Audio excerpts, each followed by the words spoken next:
நான் தான்டா கிங்கு இந்த படத்தை பற்றி தான் ரிவ்யூ பார்க்க போகிறோம். வாங்க வீடியோக்குள்ளே போகலாம். இந்த படத்தோட மெயின் கதை என்னென்னு பார்த்தீங்கன்னா, டெரரிஸ்ட் அட்டாக் நடக்குது டெல்லியில். அதே டெரரிஸ்ட் அட்டாக் நம்ம சென்னையில் நடக்க போகுது சொல்கிற இன்ஃபர்மேஷன் வருது. ஹீரோவுக்கு கல்யாணம் ஆகாத ஒரு 90s கிட்ஸ் கல்யாணம் ஆகுது. கல்யாணம் ஆனதுக்கப்புறமா அவரோட கடன் அடிக்கிறதுக்காக அவங்க ஃப்ரெண்டு கிட்ட கடன் வாங்கியிருக்காரு. ஒரு சின்ன பிரச்சனைனால அவங்க ஃப்ரெண்டு கூட சண்டை போடுறாரு. அதே ஃப்ரெண்டு வந்து அவங்க இருக்கிற அப்பார்ட்மெண்ட்டில் வராரு. இருக்கிற அப்பார்ட்மெண்ட்டில் வந்தவொடனே சின்ன பிரச்சனைனால அவங்க வீட்டுக்கு கூப்பிட்டு போகிறாங்க. வீட்டுக்கு கூப்பிட்டு போய் பேசலான்றப்போ கரண்ட் ஷாக் அடிச்சு அவரை அடித்து சாகடிச்சிடறாங்க. அதுக்கப்புறமா ஒரு நியூஸில் அறிவிக்கிறாங்க, நீங்கள் இந்த டெட் பாடியை பொடிச்சு கொடுத்தீங்கன்னா ஒரு 50 லட்ச ரூபா சன்மானம் கொடுக்குறேன்னு சொல்லிட்டு போலீஸ்லேருந்து ஒரு நியூஸ் வந்து வெளியிடுறாங்க. அதை பார்த்ததுக்கப்புறமா இவங்க பாடியை டிஸ்போஸ் பண்ணுறதுக்காக வெளியே கொடுத்துட்றாங்க. அதுக்கப்புறம் இந்த பாடி எப்படி எடுத்தாங்களா இல்லையா அப்படின்றது அந்த படத்தோட கதை. பாடியை எடுத்து அந்த 50 லட்சத்தை இவங்க வாங்கினாங்க இல்லையான்றது தான் இந்த படத்தோட கதை.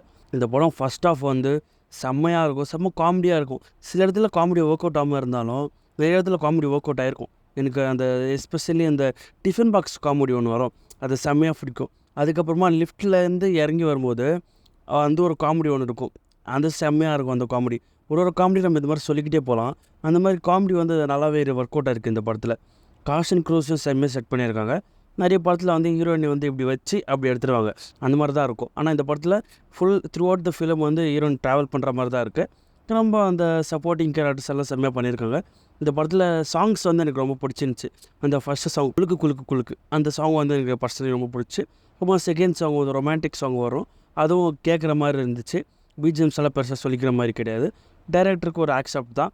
இதே மாதிரி ஸ்கிரிப்டை நம்ம சந்தானம் சூஸ் பண்ணி எடுத்தார்னா அடுத்தடுத்து கெரியரில் அவர் தக்க வச்சுக்கிறதுக்கான வாய்ப்புகள் நிறைய இருக்குது. அவர் ஸ்கிரிப்டில் ஃபோக்கஸ் பண்ணி அவரை சூஸ் பண்ணி ஹீரோவாக நடித்தா நல்லாயிருக்கும். ஓகேங்க, நீங்கள் இந்த படத்தை பார்த்தீங்களா இல்லையான்றதை கமெண்ட் செக்ஷனில் மறக்காமல் கமெண்ட் பண்ணிவிடுங்க.